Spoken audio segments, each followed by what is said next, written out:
Hello and welcome to another episode of Podcast on the Porch. I'm Jennifer Johnston and my guest on the porch today is Geoff Boyz. Hello. Now, Geoff is a very old school friend of mine. We went to school together about 35 years ago, and we recently caught up again last year after all those decades. Loads to catch up on. And the thing that Geoff does now that I think is amazing and I want to know more about is he's a comedian on a cruise ship. Cruise ships. Made a career out of it now. He's been a comedian since he left school. He's got great stories to tell.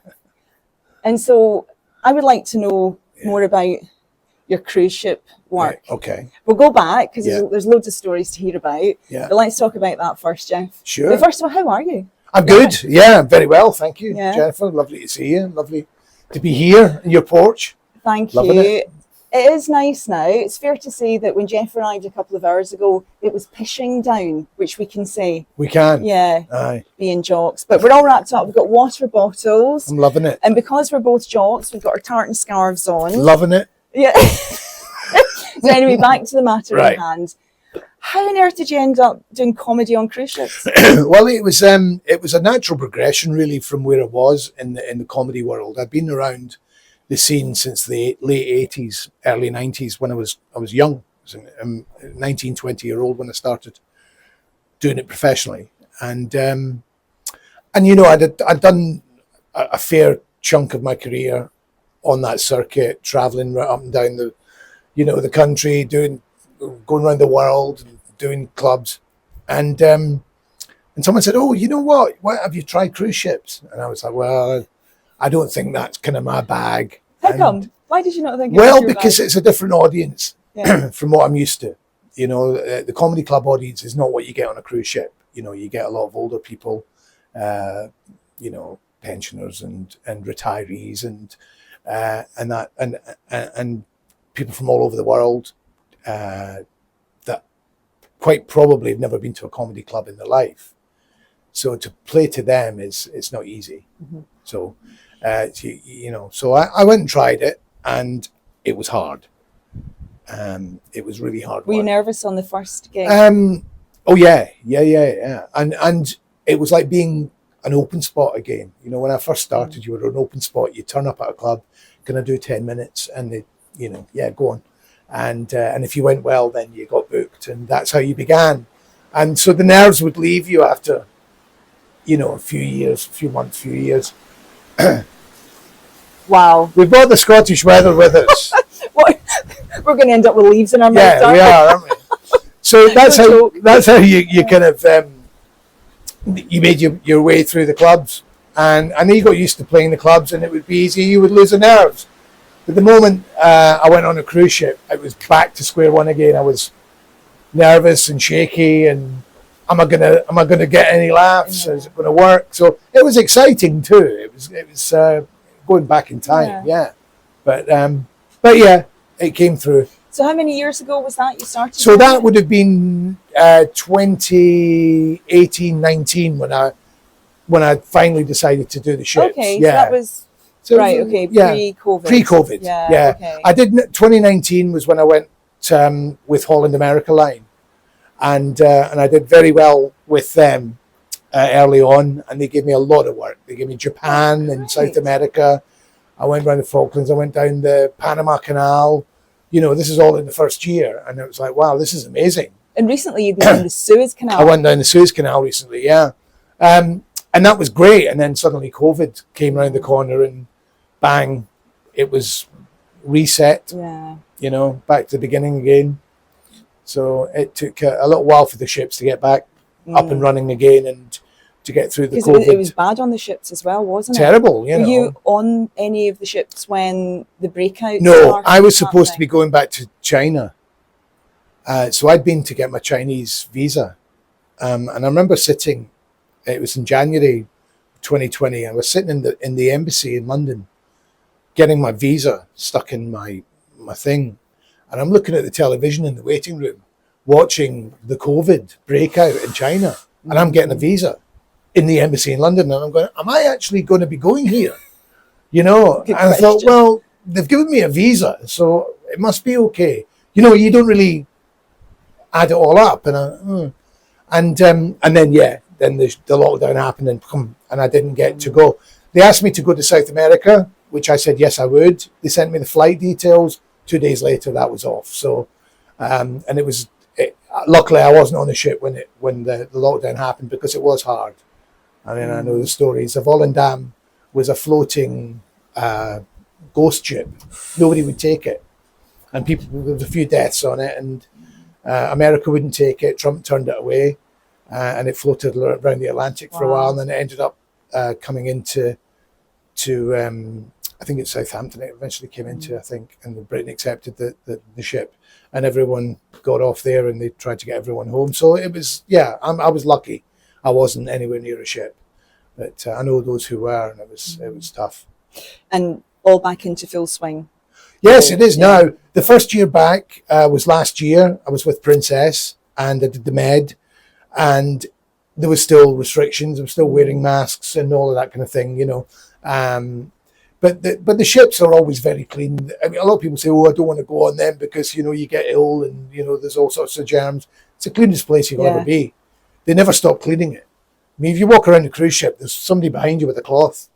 You know, the cleanest places. I've never had the pleasure of being on a cruise ship. I've been on lots of ferries. Well, they're different. Cruise ships are incredibly clean places, and you'd be very unlucky to catch a bug on a ship. Is that right?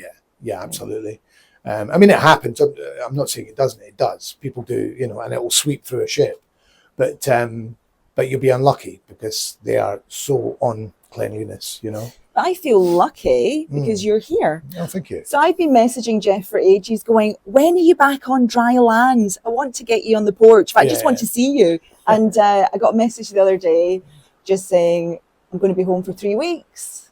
Yeah. And here he is. Here I am. Thank you so much. Oh, it's a pleasure. Yeah. Absolute pleasure. So tell me more about the cruise ships. Right. Comedy. Have you got any classic cruise ship passenger safe jokes that you can tell me? I mean, look, the stuff I do is it's observational comedy. I do, and that's a style of comedy that a lot of those people don't get. They don't recognize it. They you know, I play to a lot of Americans. Now the Americans are good. They're a great audience because they come with an attitude of, well, he must be good or he wouldn't be here. You know, they're dead positive, aren't they? They are. They come with that attitude of like, yeah, this is going to be great.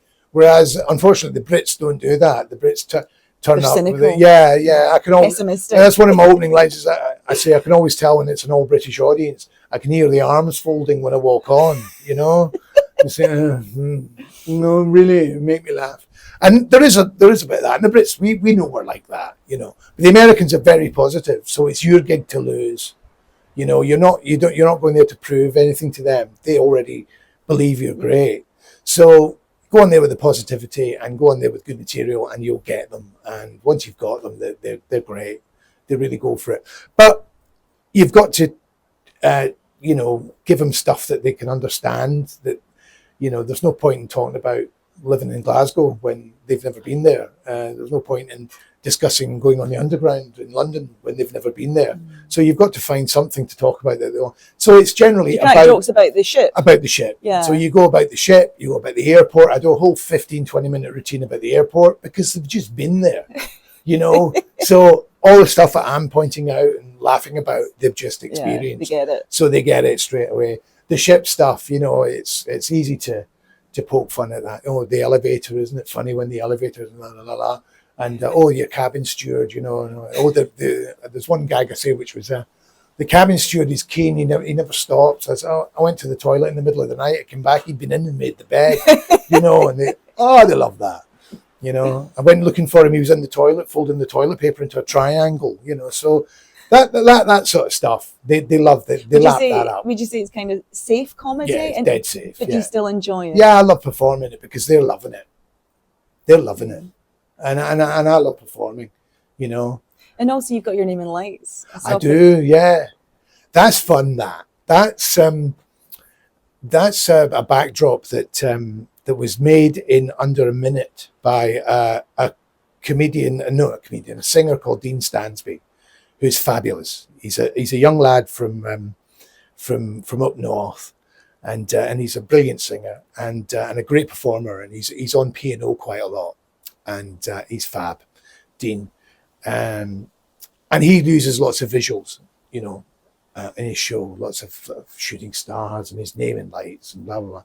And I was complimenting him on that. I said, that's great. It looks brilliant, Dean. He goes, I could do you one. And I'm thinking, okay, we're having lunch, you know. And he got his phone out and he's just talking to me. He said, yeah, I could do you one. And I thought he was texting someone, and he went, there. And he did it. He did it. He just did it on his phone. All right. I thought they were physical. I thought it was an actual neon. No. It's just a projected image. It's a projected. Oh, that's amazing. It's incredible, isn't it? Yeah. And it looks so good. It does look good. Yeah. Is that the biggest your name and lights ever in your career? Or have you had that before? I had it once outside a theatre in the Luxor Theatre in Vegas. In Vegas. Oh. No. No. It was the Luxor Theatre in Rotterdam. Right. And I played there in the 90s. We did a lot of stuff over in Holland in the 90s, the British comics. We went over and did Amsterdam, and we did Utrecht and Den Haag and Rotterdam. So we did we did a TV show over there as well back in the day called the Comedy Factory. So there was a good amount of work there. So I did this theatre called the Luxor Theatre in Rotterdam, and I was top of the bill. I didn't know. I just got a gig, you know, and I turned up, and there's my name. Amazing. On the outside. Because it is one of these things, right? I mean, you think when you're young, metaphorically seeing your name, and you want to see your name in lights one day. How does it feel when you do actually have your name in lights? It's humbling. Yeah. It's kind of, I don't really believe it. Yeah. You know, I'm not worth it. You know, you have all those feelings. Oh, the old imposter syndrome. Yeah, imposter syndrome. It's like, oh, me? Really? Your career seems to go from ship to ship to ship. That's the impression I get. That's what it is. Every time I log into Facebook, you're here, there, and everywhere, making us all sick with envy. I mean, so where have you travelled to? Can you rhyme it all off? Yes. This year, I've spent most of it in the Mediterranean, you know, from Athens to Croatia to Rome to Sicily, Spain, down to Casablanca. I went to Casablanca this year. I always think Casablanca is a fictional place. It's real, and it's not. It's not what you think. It's not. No, it's okay. Yeah. But it's there. It's Morocco. It was lovely. And Tunisia, went to Tunisia, where they filmed Star Wars. They filmed the desert sequences in Tunisia. The rest of it they filmed in space. So yes, they did. They did. Yes. All of it was filmed in space. And then I went to Japan. So went to Osaka and got on the ship there. And we went down to the Philippines, then to Taiwan, which I'd never been to before. That was interesting. And then sailed round to Hong Kong and flew home from there. So that was another great trip with Holland America. And then went back down the Suez again. Yeah. So that was the last one I did. It does sound like a pretty interesting, full-on, intense, but amazing way of life. Yeah. Is it sustainable? How long do you think you could be doing this I don't know.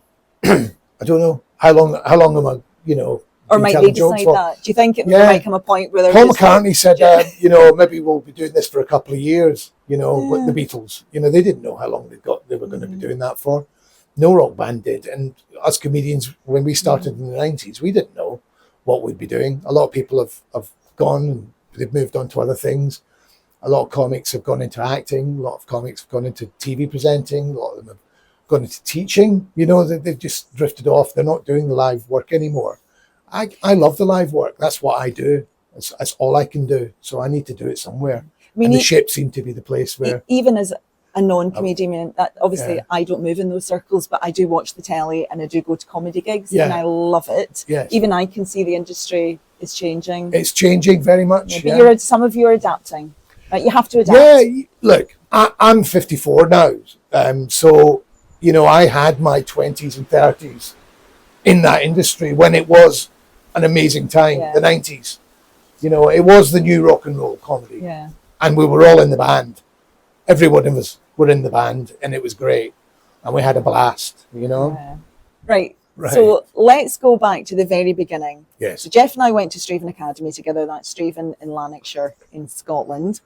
I left at 17 to go work for the BBC, but you left a year before me Mm-hmm. to go to London. You had a vision. You knew what you wanted to do. Yeah, well, So, tell us about that. if you have a vision when you're 17, I mean, you know, yeah, I wanted to be an actor. I wanted to be in entertainment in some way. I didn't know what really. Certainly didn't think comedy, although I loved Oh, comedy. really?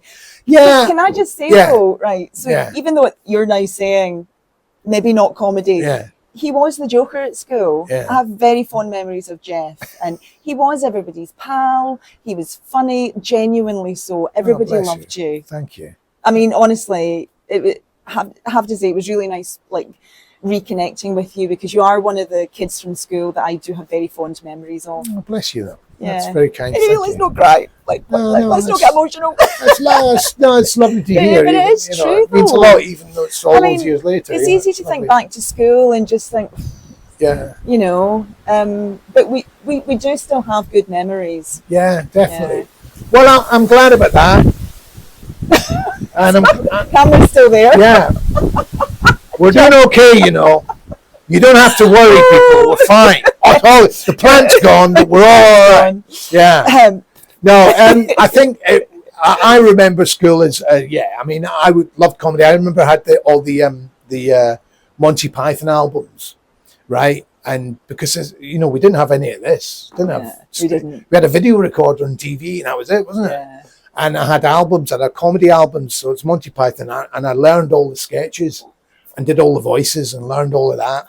And I used to listen to Radio 4 on a Sunday as a kid, listening to Les Dawson show, and you know, just you know, trying to remember the jokes and trying to think. And Dave Allen, which With his missing finger. yeah. Well, I'm going to tell you a story about He him. was one of my favourites. He as a was kid. one of I mine. loved watching Dave Right, Allen. Dave Allen at large, and I'll tell you a wee story about him in a minute. Okay.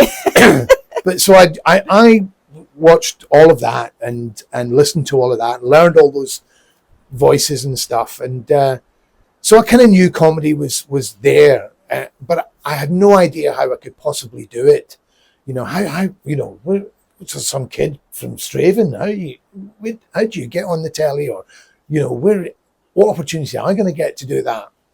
Anyway, so when I went to London in 1986, and it was just one of those moments, just bang, I'm going, and I hitched it. I actually hitched to London. I had a row with my mum, and I went, that's it, I'm off. And I stomped off, and I went to the motorway, and I hitched to London. Now, my brother Andrew was down at university in North London, and I'd been to visit him a few months previous. So I knew where he was. I knew he was in Caledonia Road. And so I just went to the motorway and hitched it. And I went all the way down to London from Strathaven, right? And it took me 4 lifts.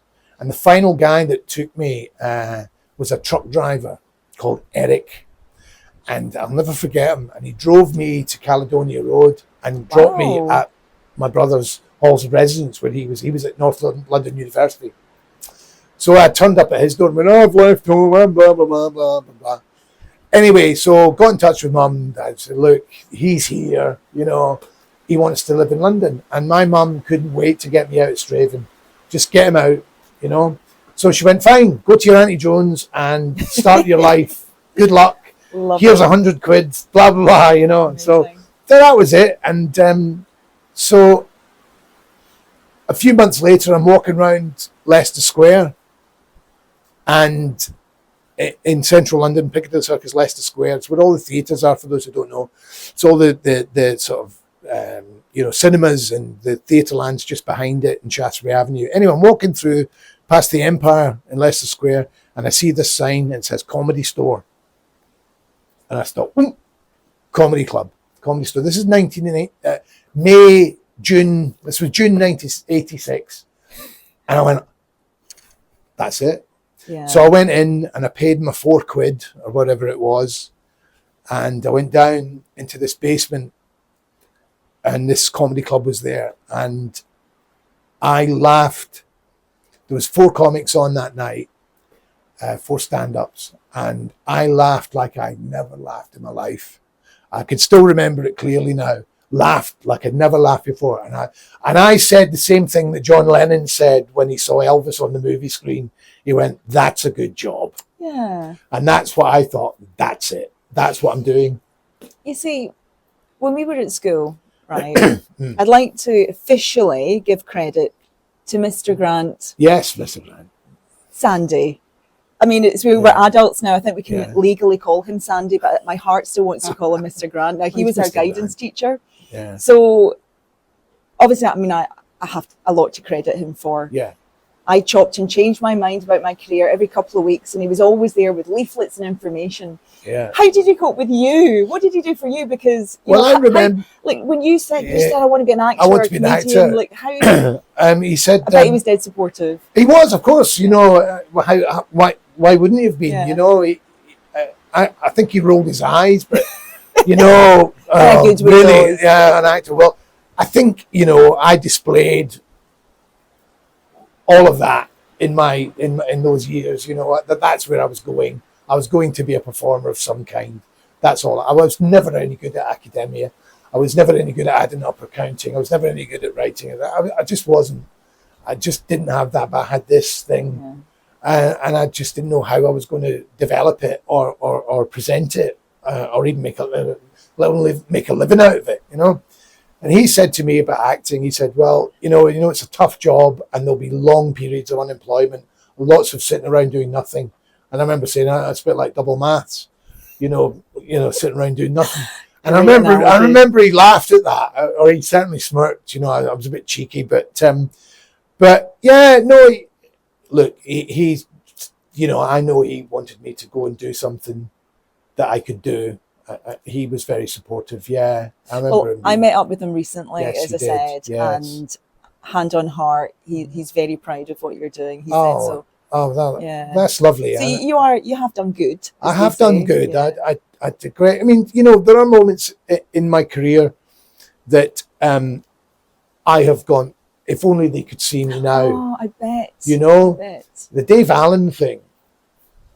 It was one of the first, because I used to be an impressionist. That's how I started in stand-up. I used to do impressions, you know, and one of them was Dave Allen. And I remember going to the Comedy Store in 1986. I was hanging out with all the comedians and trying to be, I was 17, what did I know? And all these guys, you know, there was... name some names. Well, there was Phil Cornwell, the impressionist Phil Cornwell. Steve Coogan was around then. Wow. Jerry Sadowitz, who was incredible. I was good friends with Jerry for a bit. Tony Allen, who just died recently. There was Al Murray, but that was before Al's time. Oh, right. This was 86. Dennis Leary turned up, the American actor. Wow. Yeah, I remember him hanging around, and he was fun. John Lenihan, who was a great comic, and it was one of the first I saw. Mark Thomas, Kevin Day. Wow. And then sort of 88 along came Jo Brand, and she was sweet as, she was lovely, the best. Jeff Green, who I'm still great friends with. I'd say Coogan was there. There was, in that era, Sean Locke, Sean Hughes. Al Murray came along then. He was doing an incredible act where he would do sound effects and he would do different guns. So he would kill people and he would load the gun and he would do the sound effect of the gun. It was a brilliant act. Wow. Yeah, it was bizarre. This is pre the pub landlord. Yeah. And there was Harry Hill. Harry Hill Harry Hall, as he was known. I'm a big fan of Harry Hill. Yeah, he was a great guy, Harry, and lovely man. And still love him on Framed. He's Harry was great. So he was there. I gave him his first open spot. You're kidding? No, he came to my club in what was your club? Club was called Soho Ho. It was in Soho Ho. It was in a pub called the Crown to Sherman in Dean Street in London, and I opened that in 1990. So I was running my own little upstairs comedy club in 1990. Didn't know that. Yeah, I did that. So I booked You know, I booked them all. Lee Evans, he used to come and play. Lee. Lovely. And so, you know, Bill Bailey, of course. Bill was in the Robert Bishops then, and he was hilarious. And you know, Mark Lamar. I mean, I was just there. And amongst all of this, and they were all fantastic. Yeah. The energy that all these acts had, and the underground nature of the business then, you know, it was still, you know, it was just brilliant. I remember we did bump into each other in the early 2000s. Yeah. We've got a mutual friend, Fred Macaulay. Fred. Fabulous Scottish comedian. He was there. So I was quite pally with Fred, and he was down, I think he was comparing the Comedy Store this particular night. I went along to meet him.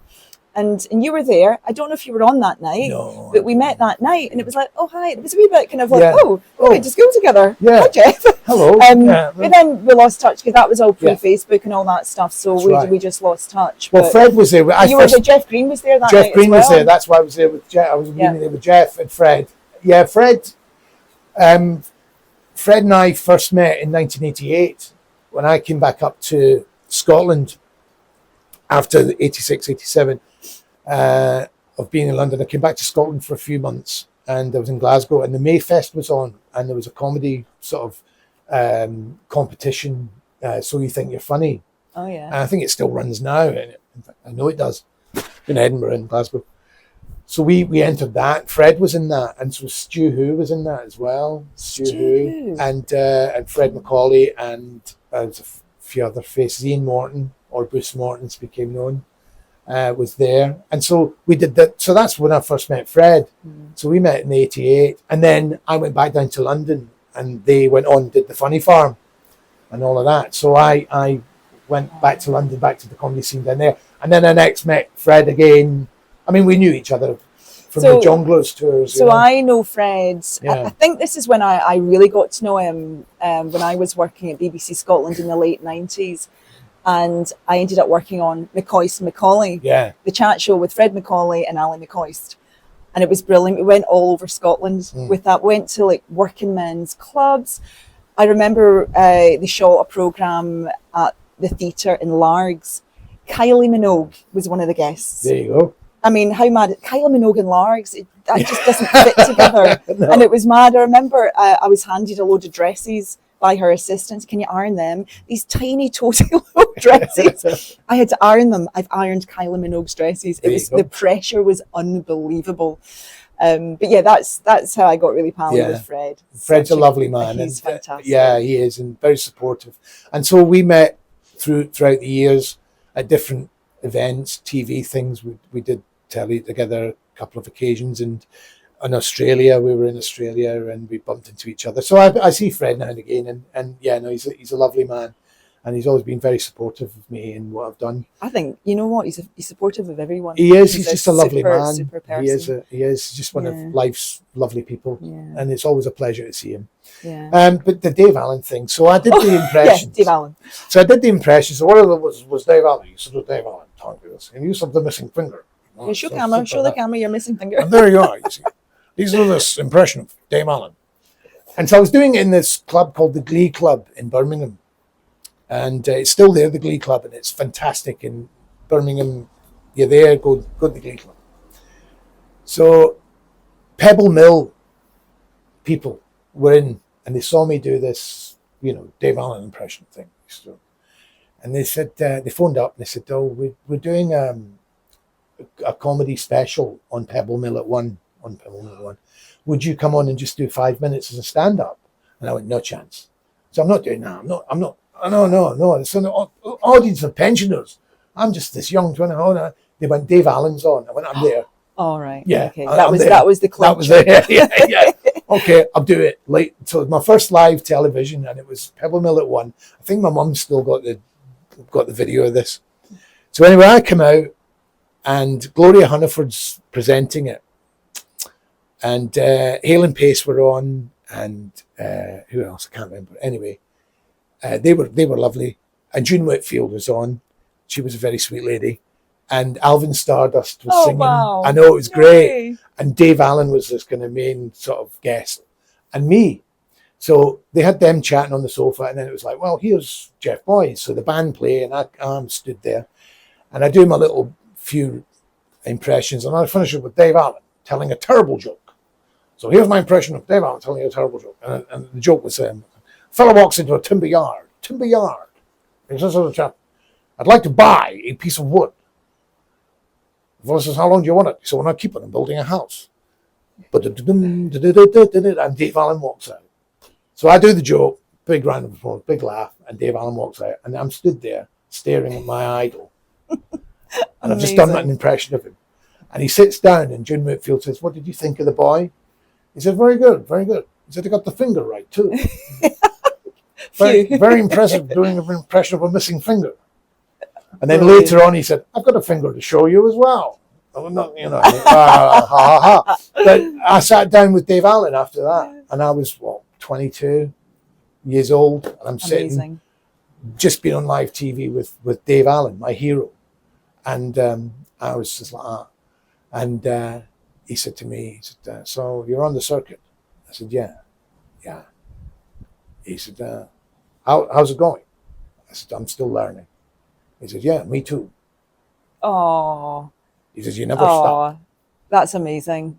And I'll never forget that. I love that. Those few words are just so wise, aren't they? Yeah. And it's what young actors and comedians need to hear. Yeah. I mean, because I feel now, I've been a voiceover for 20 years now. I'm still learning. Yeah. You never stop learning. And it's great to hear it from seasoned people and like him. For him, I was a kid watching him on TV. My dad used to let me stay up and watch Dave Allen at large.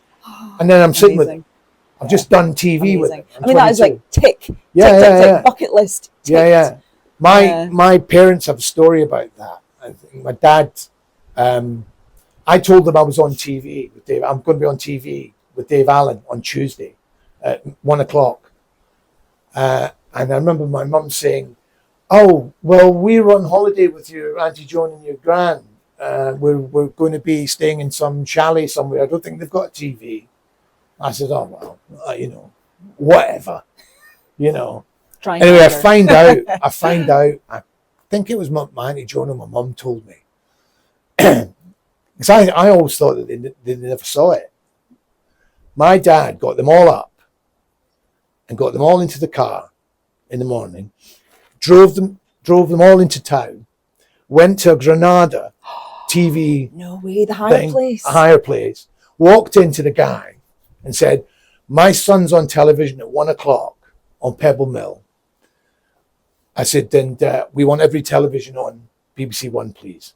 Amazing. And that says my mum is a true story. And the guy put all the tellies on and he says, can I have some chairs for the ladies, please? Love it. And they sat down and they watched me. Now, I never knew that until I think it was after he died that I found out that he did that. Yeah. That's true love, that is. That is brilliant, yeah. And there you are. So I was on telly with him. And, and from there you sort of, you go back to the circuit and you're back in the clubs again and back down to earth. Back down to earth a bit. Back to the grind. Still, we're still part of this amazing movement of comedy that was happening in those days. I mean, this is the early 90s. This is the beginning of new comedy when it started to explode. Really privileged to have been there at that time. Yeah, I mean, because it won't be repeated like that ever again. You'll never see that again. No. I mean, there's a good circuit going now, but it'll never be like it was. But and I know it sounds all romanticized and blah blah. And I was just there, but my goodness me, I mean, we had none of this, no internet, right? Yet comedy in London, every club was packed. Every club was packed. It still happened, didn't it? Camden, 2 shows, Friday and Saturday, 7:00 and midnight, packed. Comedy Store, packed. Banana, upstairs, downstairs, packed. How did we do it? And this was pre-websites as well, pre-internet. Nothing. Was it just posters? Is that what it was? Time Out magazine. Right. That's what it was. And Time Out magazine. Then literally you had to queue up for your tickets, didn't you? There was no phoning up. Yeah. So Time Out magazine, you put your listing in. So when I started the Soho Ho Club, it was at the Crown and Two Chairman pub in Dean Street. I would book the acts and send it to Time Out. So I'd send it to Malcolm Hay, who was the comedy editor of Cabaret, alternative comedy editor of the magazine, and he'd put your listing in. So you'd be on Thursday night. So you'd open up Time Out on a Tuesday when you bought it for 80p. And you'd open it up, you go to the music section, see who's on where. You go to the comedy section, you go, right, who's on at the Comedy Store, Jongleurs, who's on at the Bearcat, Soho Ho, Comedy Calf, the Meccano Club. Oh, Joe Brand's on at the Meccano Club. Let's go there. That's what people did. Yeah. And then they would go. When I was left the comedy Soho Ho, I went to the Comedy Calf. And that's where I really cut my teeth. That was my club for 5 years. I did Wednesday, Thursday, Friday, Saturday every week for 3-4 years. I booked the acts, and we built in Shoreditch. We built this club. I became one of the most popular clubs in town, and we just all we did was put a listing in Time Out. But when we booked Joe Brand or Lee Evans, because they were then kind of quite big names then, that's all we needed to do. Yeah. Just put it in Time Out. In the listings, Joe Brand is on, and you'd be packed. And we'd stand there, Noel and I, at the door at 6:30, and we'd look down Rivington Street, the old street tube, and we'd see them start coming. Dum, dum, dum, dum. Hundreds of people just come up and queue up outside the club to get in to see Joe Brand. And that was all from one listing. So wow. now it's all this. Yeah. But that's all we had to do, was put that in there.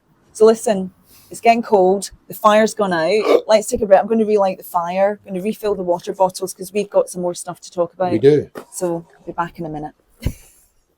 So Geoff, hearing about your career and the early days and the comedy clubs and all your successes, I mean, look, it's absolutely brilliant to hear it.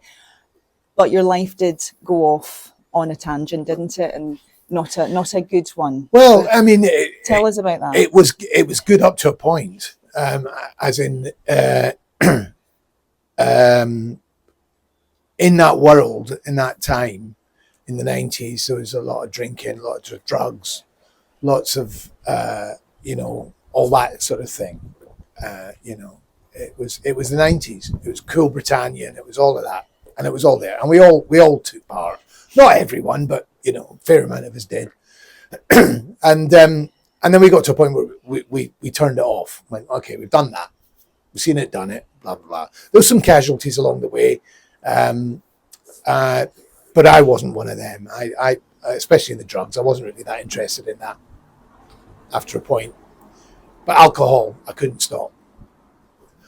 Alcohol was fine as far as I was concerned.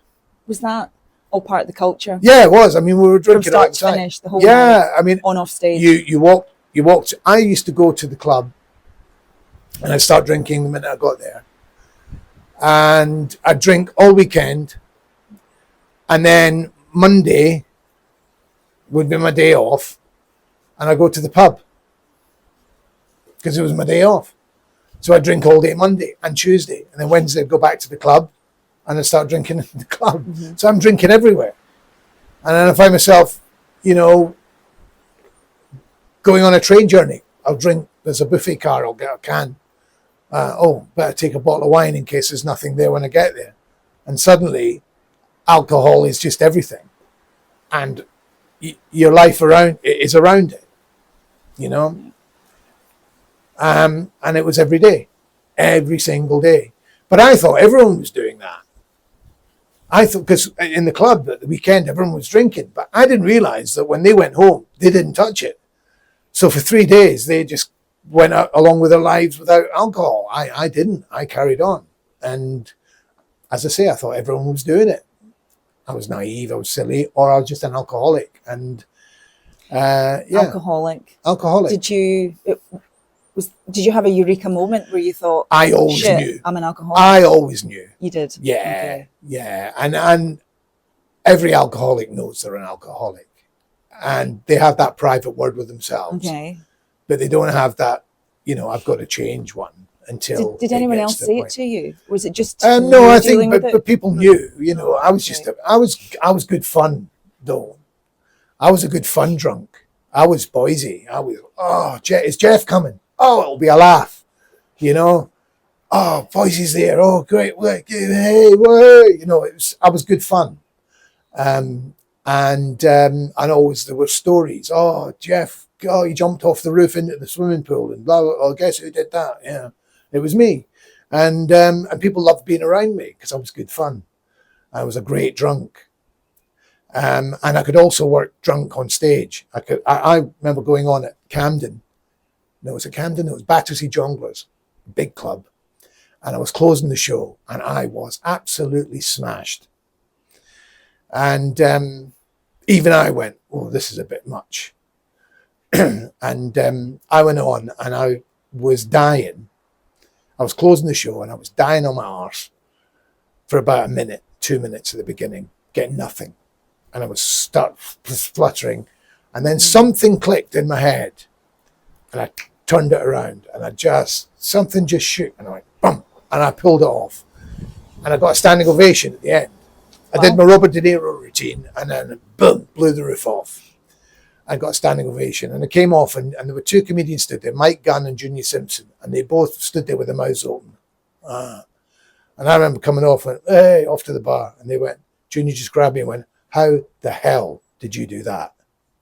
I'm like, what? Did that? How did you pull that off? That was incredible. I went, I don't know. No, Geoff, you're smashed. You should have died on your hole. How did you do that?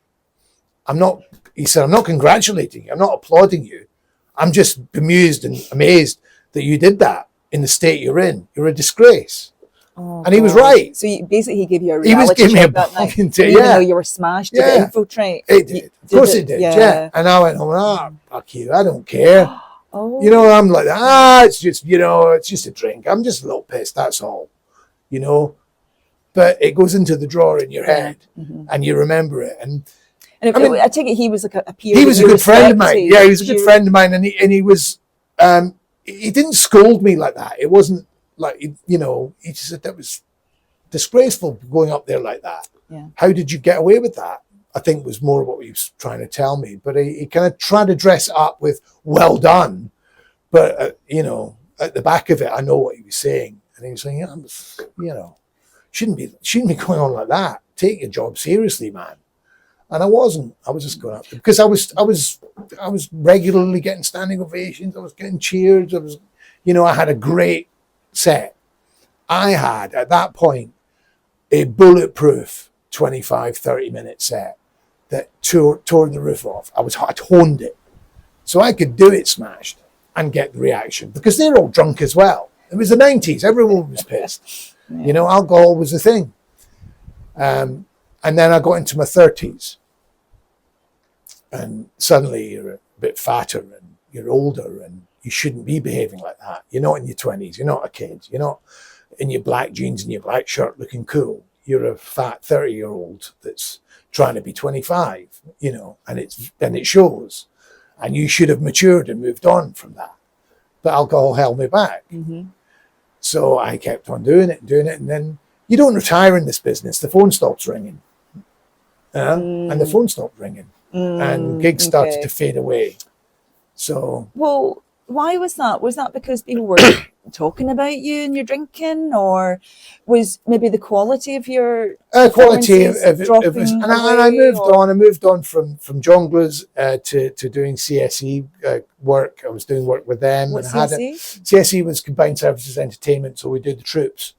So we'd go out and perform for them. So some went to Afghanistan. I never did that. I think because there was no alcohol there, that they wouldn't have me go there. Okay. So I did a lot of Cyprus. And see, there you go. That would have been a great opportunity to go to Afghanistan, but I didn't get that one because of drink. Because they went, oh no, he wouldn't be able to last 10 days without a drink. And they were right. And so I didn't. So they gave me loads of work in Cyprus. So I did the troops coming back from the war. Wow. So we did decompression, which was, they come back and we'd give them a comedy show and a few beers. Did you feel really proud doing that? Yeah, I did, and I loved it. And we saw a lot of kids come back through, traumatized. Some of them, yeah, and some of them were just, I remember one show we did for the SAS, and we were expecting these kind of man mountains to come wander through. Just these regular looking guys just came and sat down. We're like, they're the SAS. Wow. you know, you could see they were tough, but they weren't the guy, you know, the movies, you know, they weren't like that. They weren't Rambo. But, you know, they could kill you by just looking at you, you know, but you wouldn't think it by looking at them. So we did those kind of shows. And I mean, you know, you haven't lived until you've seen 300 Royal Marines naked, you know, waving the pants around their head. I think I need to live. Yes. You haven't lived unless you've seen that. We did shows for them. They were great, Royal Marines. They would always be naked at the end. And so we did those kind of shows, and then we moved on to other things. So I would, you know, move from that part of the circuit to that part, and then I'd go and do this, and then that bit would go quiet, and that would get busy. So is this the sort of natural way of thing? Do you think it's cyclical? You just gradually move on. I was doing the radio, so I did radio in the early days. So I did that for a while. Then I moved away from that. What radio did you do? I Scotland did or in London. In London at the BBC. We did. I did a show called Fantastic Voyage. Shows, not presenting. Shows, comedy shows. Comedy shows, right. yeah. And we did a show called Fantastic Voyage with Collins and McConey, Stuart Collins and Collins McConey, and we did. This is Alan Francis and me, and we did a show called Colin, which was for Radio 5, which got nominated for Sony apparently. And that was nice. We did that. That was a great show, and we wrote and performed that, and then it went out on the Thursday. So we wrote it on the Monday, recorded it on the Tuesday, cut it on the Wednesday and the Thursday, and it went out Thursday night. And it was reel to reel in those days. Oh, so yeah. At the BBC. So we were doing that, and that was a great show to do. And in fact, funnily enough, some years later, I'm doing a show in some gigs in Liverpool at a club called the Rawhide Comedy Club. And there was a guy who was working on the door, this young kid, he's working on the door, just tearing tickets. This must be about 2002. So that would have been 10 years after Colin went out. And we were just talking. He knew me and I knew him. He knew me, Geoff Boyz, and I knew him as what he was. I can't remember his name now. But anyway, there he was. And we're talking about radio. And I said, I did this show called Colin. And his mouth dropped open. He went, what? I was, I did this radio series called Colin on Radio 5. It was, he goes, oh, God, you were Colin. I said, well, I was in it, yeah. We wrote it. And he went, and he was freaked out. Was he a super fan or something? Yeah. He said, we were at public school, and in the dorm every Thursday, they would all gather around the radio, and they'd listen to Colin, him and his pals, school kids, when they were about 13 or 14. So they'd listen to our radio show. Great. And I went, wow. And he said, we'd listen every week, and we did all the voices. So we learned the scripts and we did all the voices. And I went, that's what I did when I was a kid, listening to Radio 4. You were inspiring the next generation. Yeah. That's so cool. Now that's bigger and better than any award nomination you can get. A lot of self-gratification in that, I bet. You nominated for Sony? Great. Whatever. That is better than any award. That kid doing my voices. You were there, Dave Allen. I was there, Dave Allen. I was there, amazing. Les Dawson, Les Dawson. Yeah. Because I used to listen to Les Dawson on Radio 4, okay. and he was doing that to me. And that was, hey, I've done it. Oh, fantastic. That's a great story. I love that, Geoff. That's so inspiring. Yeah. Brilliant. But alcohol, it just took over. And so, the career sort of, you're getting older and younger comics are coming up and they're bigger and better and funnier. And, you kind of get pushed aside and you're trying to push in, and I'm still here, I'm still relevant, but you're drunk and you're in your 40s now. And it's like, right. How did you pull yourself together? Well, what was that deciding moments where you were just like, shit, I need to sort myself out? Well, I knew for years that there was going to have to be a day when I quit, but I just didn't know when that would be. I couldn't sort of look at a calendar and go, right, it's going to be then.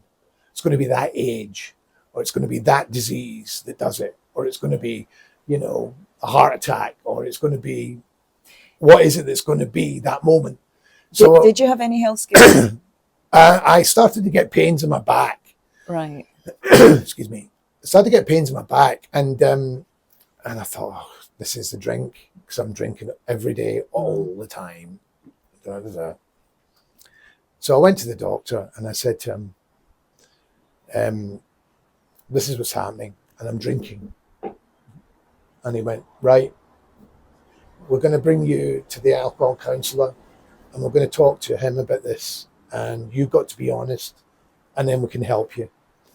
So I said, okay. So I went along to see this guy, and I told him what I was drinking. He said, don't lie to me. Tell me exactly what you're drinking every day. So I told him. He went, bloody hell. And I went, I know. He said, and this is every day. I went, mm-hmm. From the beginning, from the moment I get up to the moment I go to bed, alcohol, alcohol, alcohol. He said, right. Were you drinking the equivalent of my cocktail trolley? Yes. I would have done that in an afternoon. Oh, God. I can't even do that in a year. I mean, I need a whole house full of friends to get through that. I'm not a drinker, never have been. I like a tipple, but I'm not a drinker. I wish I never touched this stuff. I really do. I'll tell you a story. I went to Glasgow Jongleurs, right, in 2003, 2003 or something like that. And I tell this story because this is exactly how it was. I got up in the morning on the Friday in Bethnal Green in London. I went to the fridge and I took some wine. I had a glass of wine. I went to Stansted Airport. That's one drink. I went to Stansted Airport. So I went to Liverpool Street, got on the train, trolley, 2 drinks. Got to Stansted Airport, checked into the flight, went through to Witherspoons, 3, 4 drinks. Walked from Witherspoons to the gate. There was a little bar there that sold Peronis, right? 5, 6 drinks, okay? I'm on the plane now, flying to Glasgow. Those little bottles of wine are cool. 7 drinks, 8 drinks, right? Get off the plane, Glasgow Airport, come through the security bit, and then there's that little pub on the left-hand side, 9 drinks, 10 drinks. Get in a taxi into Glasgow, West Nile Street, into the Bon Auberge, into that hotel. Well, I don't know how many drinks I'm at now, 12 maybe. Right, check in, walk down to the off license, buy 2 bottles of wine, take them back to the room, right, that's there for later, back down to the bottom. So I'm now about 14 drinks and the show hasn't even started yet. And I've had 14 drinks. The show starts and I'm drinking a pint of lager, that's 16 drinks now, maybe. And I watched the first half and the comics are great. Very good. Then I go into the dressing room, 17 drinks, 18 drinks, because I have a brandy before I go on. 18 drinks I've had, and I haven't been on stage yet. Yeah, the compere goes on, announces me, I put the paper down, walk out, have a great show. Right? Come back out, clap my hands together and goes, right, time for a drink. And that's what it was like every single day. And that's a problem. Yeah. And I thought that was just normal. That was just how I lived. And I thought, no, this you can't. You're going to die. So I said to the guy, this is what I'm drinking. And he went, okay. We do the tests, liver tests and kidney and all blood tests and all that stuff. Come back in a week or whatever. So I came back and he said, bring Sarah with you. So we went and sat down and he said, I'll give you 7 years if you carry on like this. He said, you'll be dead in 7 years. Jeez, oh. That was 8 years ago. Oh, and you're still with us, Geoff. Was he wrong? No, he was right. Okay. He said 7 years, you'll be dead. You've turned it around. So, yeah. Did you stop the drinking dead at that point? No, what did you do? I sat there and went, okay, 7 years. He said, you'll be dead in 7 years. Or, he said, you might be one of those guys that can drink and drink and drink until he's 80 years old and then, get hit by a bus. He says, but the chances of you being that guy are very, very slim. Okay. He said, you'll be dead in 7 years if you carry on drinking what you're drinking. He said, for some reason, your body's fought it well and you've got away with it. You have no damage. He said, your liver's a bit fatty and it's taking a battering, but it will repair itself. Your kidneys as well. You'll be fine. You're all right. You got away with it, but you have to stop now. Tell me this. So you mentioned Sarah, who you've been with for a long time. Yeah.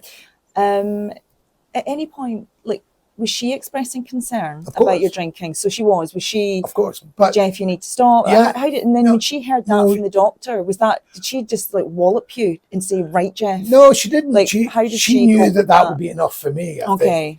think. I mean, Like, you see, she's been amazing. She just supported me. She's put up with it. I don't know why and how she did, but she did, and she put up with it because it was a good laugh, I suppose, you know. And it was just me, you know. He's just a drinker, and that's just the way he is. But then it was like, okay, and I said, I'm going to quit, and we sat there, and it was December 2015, and he said, right, you need to start. I said, right, well, how do we do it? He said, we do a home detox. So we pick a time, pick a day, and I will come and visit you every day, and I'll give you some little tablets that'll knock you out and take away the pain, and we just don't drink for a week, and it's gone. I went, that sounds amazing. He said, it's not amazing. It's painful, and it's, you know, it's the beginning. What's the pain? Is it like a longing, it's an just urge? withdrawal. And Yeah, withdrawal, it's just cold really, turkey really type? ill. Yeah, you're really ill. You just, it's just awful. But they give you this Librium tablets, which knock you zonk you out. So it takes you through it. And he came every day and took my blood pressure and something. So I picked a date. I said, right, the 15th of December. And Sarah went, oh, you sure you want to do it just before Christmas? I went, yeah, okay, yeah. So we'll have Christmas. I'll get pissed over Christmas. And then we're going on holiday, aren't we? To Thailand with Jeff Green and family. So I'll drink for that. And then it's my birthday in March, isn't it? So don't want to quit just before my birthday. Then it'll be the summer holidays, and then we'll be back here again. And another year will have gone by, and I'll still be pissed. No, we quit now. And if I quit before Christmas and get through a Christmas without drink, when I get to next Christmas, I've already done a Christmas Exactly. sober. So she went, let's do it. So that's good enough for me. Let's do it. So did you kind of do it together? Yeah, she stayed for the first 3 days. She had to be in the house with me because I was on this happy pills. It wasn't happy at all, and it was painful, and it was horrible. The withdrawal's a dreadful thing. No one can understand addiction until you've not had it and then got it. When you get it, when you get something you're addicted to and you have it, no one can understand addiction until they go through that feeling. I don't understand No. it. I don't have an addictive No. personality. I count my blessings for that. Yeah. Nothing I'm addicted to is To like be addicted buying and boiler then to suits. get it. And that's trivial, I know, but You know, it's that person that comes off a flight and they're desperate for a ciggy, you know, and they're going, oh, that's addiction. And until you've had that experience, you've no idea what addiction is. Gambling is the same. I've seen friends going into bookies going, and they're just. I suppose the closest they get thing that rush. for me and probably other people is that addiction to our phones now. Yeah. We can't be without. That's probably, so when I say I don't have an addictive personality, I mean, I've never smoked. I'm not really a drinker. I used to probably eat too much chocolate, but again, I don't anymore. So really probably the phone thing is my only addiction. I don't now. think that's an addiction, that's a habit. Yeah, And that's a you're different right. thing. Probably. That's a habit. And I mean, smoking's a habit. I've never experienced anything on your scale that you've experienced. So smoking's a habit. You're addicted to nicotine, but nicotine's out your system in 2 days. Yeah. Right. It's the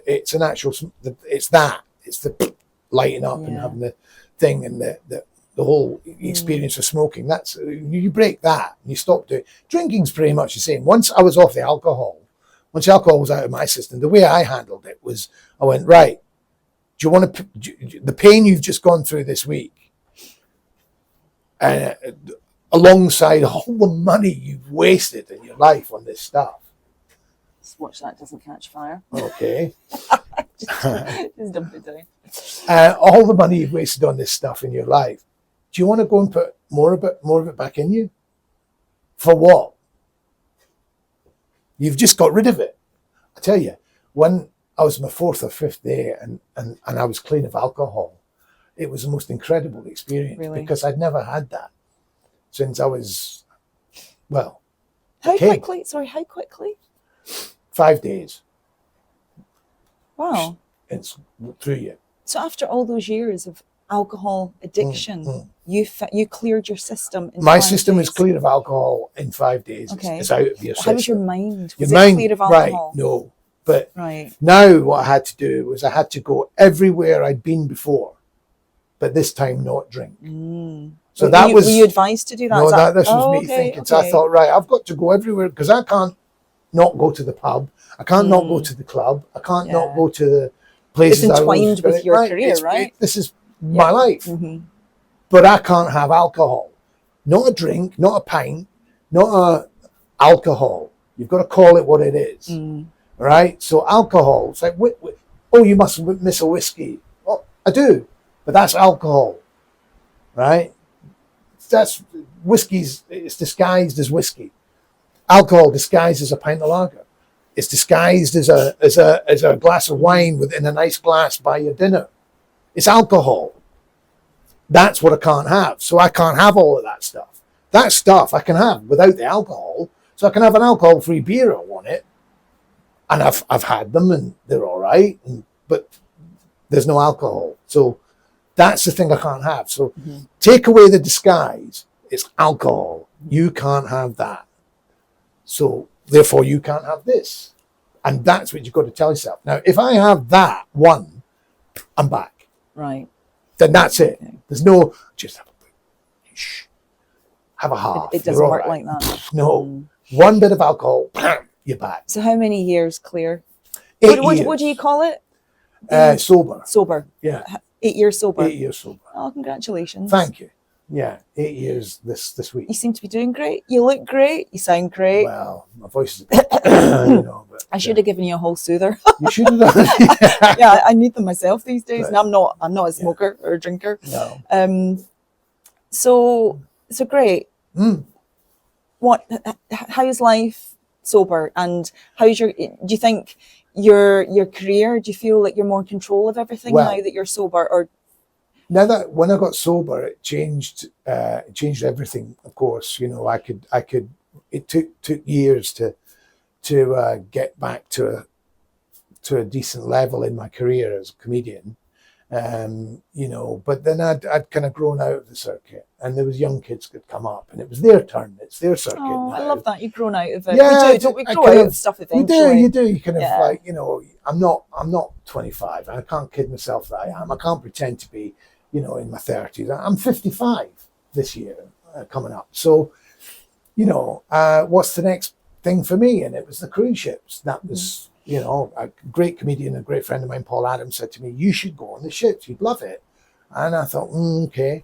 And as I say, I have to change it all. I have to restyle myself, reinvent myself. And hey, that's just what I need to do. And you did it. You rose to the challenge. And I did it. And I'm doing it. And so Geoff Boyz is back. Did they call you Boyzy? No, not many do now. Jeff Green still does. Joe Brand still calls me Boyzy. Oh, She sees me. Yeah. I like it. Boyzy. It's cute. It is cute, yeah. I was known as Boyzy on the circuit for years. Brilliant. Yeah. Brilliant. And so how long do you think you might do the cruise ships for? Has it got longevity? It has. I could do it for years, I guess. And is it sustainable for you, being away from home? It is. I mean, it's a new way of life. It's what, when the paycheck comes in, you go, yeah, I'll go out again. And of course, you're on the ship. You're not even spending any money, right? Any money. Yeah. All free food, everything, free accommodation. Yeah. That is jammy, Geoff. It's not bad, is it? And you do get to see some places. And you were asking me some of the places that I've been on. The first year when I was with Holland America in 2019, one of the first cruises I did was to go up to the Arctic Circle, went to Svalbard, all the way up there to the most northerly part of the world where humans are. And we went up to the glaciers and we sailed up. And I'm like, what is this? What am I doing here? And there's icebergs and all this in the water. And we're sailing up and we just see this white line across the horizon. And that's the polar ice cap. And I'm like, that's the polar ice cap. Yeah. Wow. That's mind-blowing. It is. You were there and you saw that. And the ship turned round and as we were sailing away, I stood at the back of the ship and took a selfie because I was the most northerly person in the entire planet. There was nobody else. I've been told there was no one on the polar ice cap. So whoever was up there is the most northerly person in the world. So I was the most northerly person in the world for 10 minutes. I just think it's incredible Amazing. that at this stage in your life, at your age, at this stage in your career, you're experiencing the most amazing things. Yeah.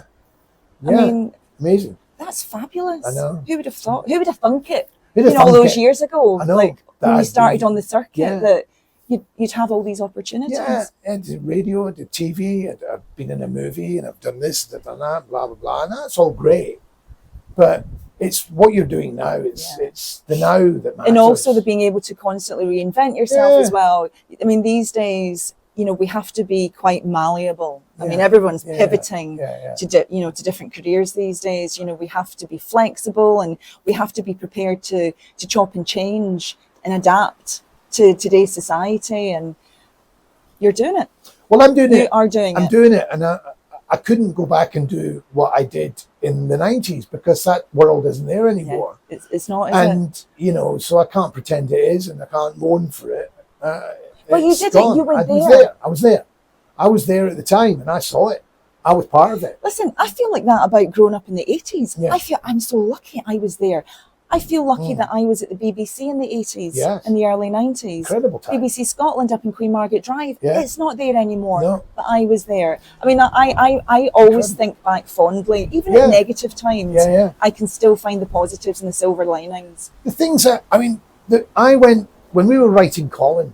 We're in Broadcasting House, walking through those doors of Broadcasting House, BBC, and I'm like, wow, all the amazing comedians that have worked in this building, and it's us now. Yeah. I remember thinking that, and I was.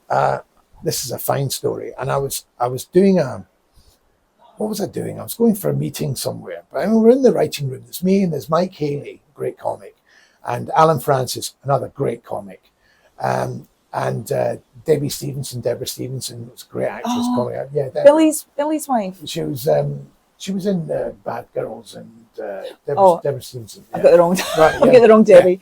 Wrong Deborah, and she was anyway. She went on to. That was Pamela. Right, that's it. Pam Stevenson. Wrong Deborah Stevenson. Stevenson, and she was in Bad Girls, and she was in Coronation Street. Yeah. Debbie, and she was great. She was a great impressionist. She does stuff with John Coltrane, I think now. But Debbie was there, and we're writing this show, Colin, and I said, I've got to go and do this this interview for something, and there's a car picking me up, so I went down to reception, but we're in the middle of writing this sketch, and it's in my head, and I'm sitting there, thinking about it, and I'm laughing, and I'm writing, I'm waiting for the taxi, and I'm in the reception of Broadcasting House, and I'm scribbling away, and I'm laughing away, and I look around, and there's this little old lady sitting there staring at me. And I'm laughing, and she had this beautiful American voice, and she went, "Are you okay?" I went, "Yeah, I'm sorry, I'm laughing. I'm just, do you know?" I said, "I'm a comedian. I'm writing." Were you this laughing thing." at your own jokes? Yeah, I was. Yeah. And she's looking at me, going, "Who's this guy over here?" Right? She's with this other gentleman, and I looked at her, and I thought, she looks familiar. Anyway, she said, "Oh, are you a comedian?" I said, Yes, I'm working on this program." She goes, "Oh, my father was a comedian." I said, "Oh, was he?" She said, "Yeah, Stan Laurel." No. It was Lois Laurel. Stan Wow. Laurel's daughter was sat there. That's insane. I know. And I went, "You're Lois Laurel." It's an absolute honour to meet you. She was over, this would have been 93, 94, something like that. She was over doing some stuff about the centenary of Oliver Hardy's centenary. It was that year, I think. And she was in Britain doing some stuff and visits, and she was on This Morning and things like that. And she was being interviewed at Radio 4. And she was just sitting in the reception waiting to go up to be chatted to by That someone. is fantastic. And I just happened to come downstairs and sit down next to her in the thing. That, you go, "Oh, okay, that happened." Yeah. So, right, Geoff, Yes. this has been a really long chat, Yeah. a really long podcast on the porch, but it's been amazing. I love Been all your fun. stories. Ah. I've loved listening to your ups and downs, your challenges, your successes, Mm. and I'm really proud of you. Oh, thanks, Jen. Honestly, I Thanks. really am. You weren't just beaten by your alcoholism. You beat it, Mhm. and that's brilliant. And your career is amazing. Oh, thanks. Yeah, it's not bad. And your stories are bloody brilliant. And I know there's loads more, but there's have time hundreds. to hear them all. Yeah. Thank you for making the time to come and chat to me Absolutely. on the porch. I know you're only on dry land for a little while, so thanks for making the time. My pleasure. Cheers. Cheers. God Enjoy bless. your next cruise, wherever it is taking you. God bless. God bless. Did you just spit that out? Yeah. That was brilliant. It's going to be a long one. I might have to cut some bits, but we'll see.